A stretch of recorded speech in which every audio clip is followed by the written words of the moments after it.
अगर जो ये फॉलन वर्ल्ड है, जब आप इसमें कुछ नहीं करते, When you do nothing in the fallen world, evil starts to reign over. बुराई उस पर प्रभुता करने लगती है. If you say मैं तो कुछ कर ही नहीं रहा, यही तो दिक्कत है. अगर कुछ नहीं कर रहे तो शरीर प्रभुता करने लग जाएगा. If you say I'm not doing anything, that's the problem, because your body will start to rule over you. इसीलिए पौलुस कह रहा है मुझे अपने शरीर को वश में करना है, क्योंकि शारीरिक तरीके से शरीर क्या करना चाहता है?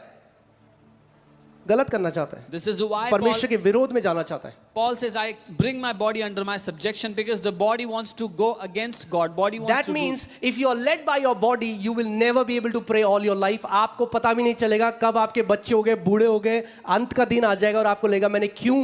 क्योंकि आप शरीर के अधीन होकर चलते रहे. शरीर आपको कभी प्रार्थना नहीं, भूल जाओगे कभी शरीर आपको प्रार्थना करने देगा.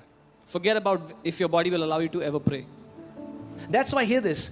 Even in the New Testament, what many believers don't understand is discipline is godly. नई वाचा में बहुत से लोग ये नहीं समझते, अनुशासन परमेश्वर की ओर से है. That means you discipline your body. God, आप आखिरी दिन आ जाएगा, परमेश्वर डिसिप्लिन नहीं करेगा आपके शरीर को. पॉल नहीं कहता परमेश्वर डिसिप्लिन करता है, वो कहता है I discipline my body. That means you will set a time. इस टाइम पर मैं उठकर वचन पढ़ूंगा, इस टाइम पर मैं उठकर प्रार्थना करूंगा. मेरा शरीर कह रहा है नहीं कर, तब भी मैं अपने शरीर को कहूंगा नहीं शरीर, मुझे प्रार्थना करनी है, मुझे वचन पढ़ना है, क्योंकि मुझे अपने परमेश्वर में बढ़ना है. You will discipline your body. You will set the time. This is the time I will wake up. This is the time I will pray. I will read the word, because you have to discipline your body.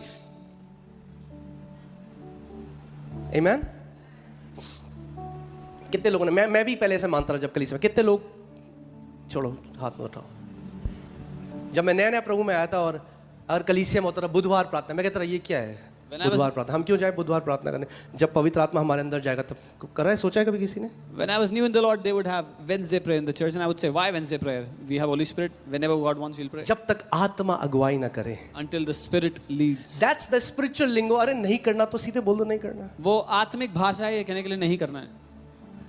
Let me tell you why. I did a research. मैंने वचन में जब पढ़ा तो देखा there are very few times, less than 20%, जितने परमेश्वर के लोगों ने उपवास किया, less than 20%, God told people to fast. The rest, it was people who ordained a fast themselves. 20% से कम लोग थे जिनको परमेश्वर ने कहा उपवास करने के लिए. बाकी जो 80% थे उन्होंने खुद से निर्णय लिया उपवास करने के लिए. आप सोचो आपका आत्मिक जीवन कैसा होगा अगर आप बोलो जब तक यीशु मुझे नहीं कहता बाइबल खोलने के लिए मैं वचन नहीं पढ़ूंगा, जब तक यीशु मुझे उपवास करने के लिए नहीं कहता मैं उपवास नहीं करूंगा, जब तक परमेश्वर मुझे देने के लिए नहीं कहता मैं नहीं दूंगा. Can you imagine what kind of spiritual life you will live if you say until Jesus tells me to fast I will not fast, until Jesus tells me to pray I will not pray, until he tells me to give I will not give.